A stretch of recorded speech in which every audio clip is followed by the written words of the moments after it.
দেখে নেওয়া যাক এই রেসিপির উপকরণগুলো। তো খুবই কমই উপকরণ, আর ওই উপকরণ দিয়েই রান্নাটা তৈরি হয়ে যাবে।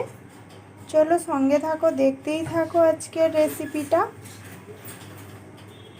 এখানে 4 পিস, দেখো 4 পিস মাছ নিয়েছি। ইলিশ মাছ ভালো করে ধুয়ে নিয়েছি।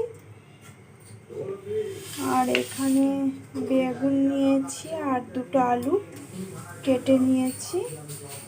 আর এখানে লবণ নিয়েছি, হলুদ আর লঙ্কার গুঁড়ো। তো লবণটা আর হলুদটা এটা রান্নার জন্য নিয়েছি, যখন মাছের মধ্যে মিশাবো ওটা আলাদা দিয়ে দেব। আর এখানে সরষের তেল নিয়েছি, আর এর মধ্যে আমি 1 চামচ সরষে দিলাম। সরষেটা অপশনাল, তোমরা সাদা সরষেও ব্যবহার করতে পারো। তো এর মধ্যে 2টো কাঁচা লঙ্কা দিয়ে দেব, আর একটু লবণ দিয়ে দেব। লবণটা দিয়ে এটা পেস্ট বানাবো। তো পেস্ট বানিয়ে নিই। আমি পেস্টটা বানিয়ে নিয়েছি। এবারে এর মধ্যে আমি এইগুলো দিয়ে দেব। দিয়ে এটা খুব আছে, তাই এর মধ্যে একটু জল অ্যাড করে দেব। প্লেটটা ধুয়েই জল দিলাম, ভালো করে মিক্স করে নিলাম। মাছের মধ্যে লবণ আর হলুদ দিয়ে দেব। মাছের মধ্যে অল্প লবণ দিয়ে দেব, দিয়ে এটাকে ভালো করে হাত দিয়ে মিশিয়ে নেব, মিক্স করে নেব। আমি ভালো করে মিক্স করে নিলাম। এবারে কড়াইটা গরম বসিয়ে দেব। কড়াইটা আমার গরম হয়ে গেছে। এবারে আমি তেলটা দিয়ে দেব।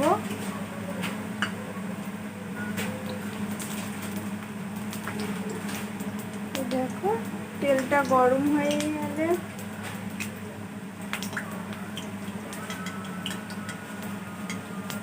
তেলটা গরম হয়ে গেছে। এবারে ওর মধ্যে আমি মাছগুলো ছেড়ে দেবো।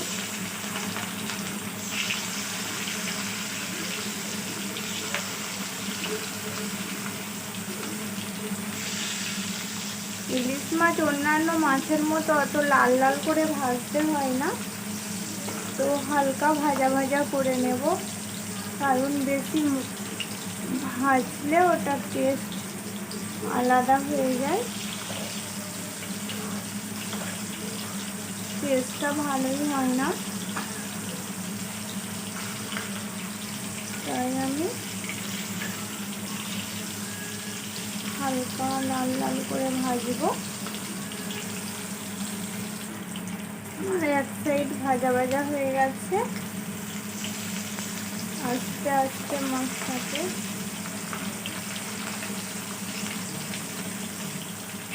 আর একটু ভেজে নেবো আর একটু।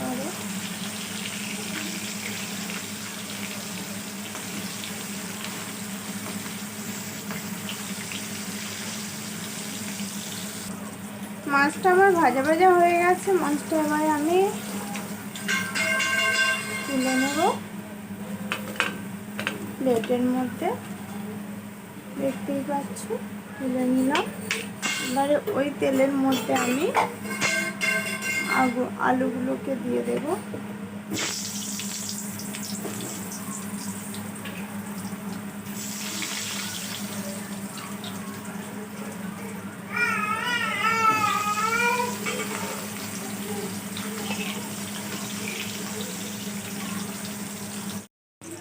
তো দেখো আমার আলুটা ভাজা ভাজা হয়ে গেছে। এবার আলুটাকে তুলে নেব আমি।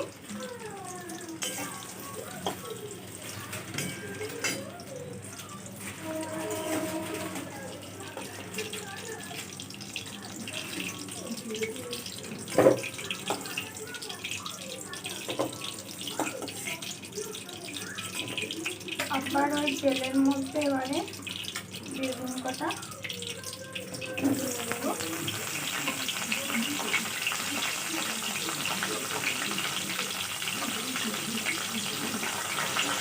বেগুন কটা দিয়েও ভাজা ভাজা করে নেবো। তো আমার বেগুনটা ভাজা হয়ে গেছে, এবার বেগুনটাও আমি তুলে নেব।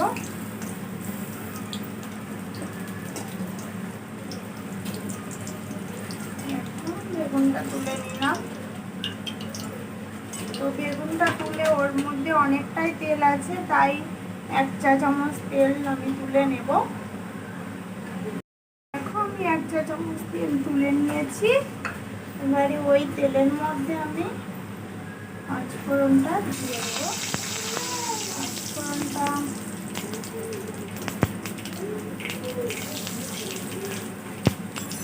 ভাজা ভাজা হয়ে গেলে ওর মধ্যে আমি এই যে মশলাগুলোই দিয়ে দেব।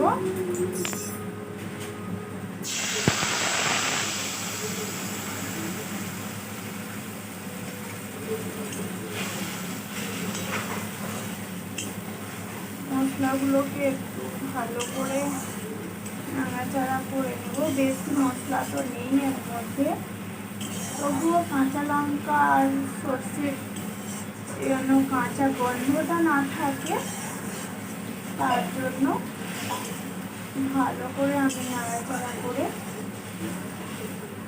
মশলাটাকে ভেজে নেব।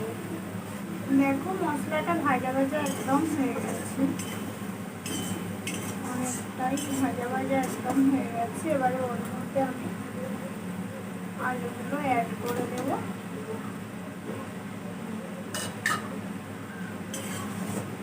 আলুগুলো অ্যাড করে দিলাম। এটাকে ঢাকা দিয়ে কিছুক্ষণ হতে দেব।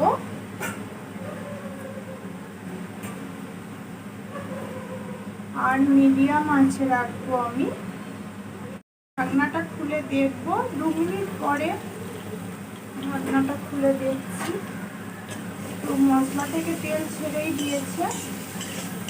তো এবার আমার ভালো কষাও হয়ে গেছে। এর মধ্যে আমি পরিমাণ মতো জল অ্যাড করে দেব।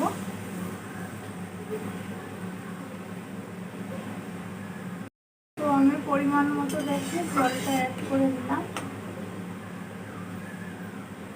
আবারও এটা ঢাকা দিয়ে দেব।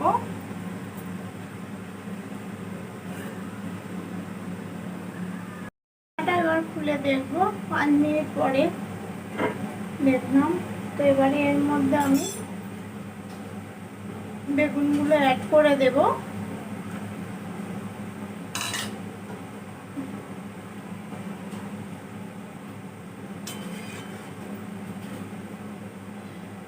দিয়ে আবারও কিছুক্ষণ ঢাকা দিয়ে দেব।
এবারে ঢাকনাটা খুলে আবার দেখব।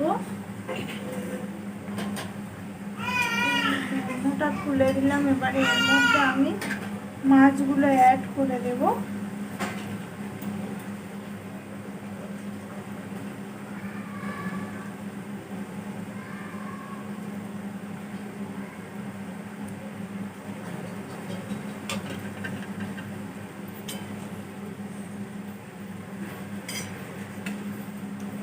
তারপরে আমি এটাকে ঢাকা দিয়ে দেবো। 5 মিনিট পরে আবারও ঢাকনাটা খুলবো। দেখো আমার পুরো রেডি হয়ে গেছে, বুঝতেই পারছো। এবারে আমি তেলটাকে অ্যাড করে দেবো। পুরো রেডি হয়ে গেছে আমার। এবার আমি নামিয়ে নেব, গ্যাসটা বন্ধ করে দেব, দিয়ে আমি নামিয়ে নেব। দেখো আমি নামিয়ে নিয়েছি, আমার সম্পূর্ণ রেডি হয়ে গেছে। এবার আমি পরিবেশন করে দেখাবো। তো দেখো এখানে গরম ভাতের সঙ্গে খুবই সুন্দর লাগবে। তো আমি এখানে রেডি করে নিয়েছি। তো রেসিপিটা যদি ভালো লেগে থাকে তাহলে একটা লাইক করবে, কমেন্ট করবে আর শেয়ার করবে। আর আমার চ্যানেলে যদি নতুন হয়ে থাকো তাহলে একটা সাবস্ক্রাইব করে দেবে। আজকেকার মতো টাটা, আবার একটা নতুন রেসিপি নিয়ে দেখা হবে।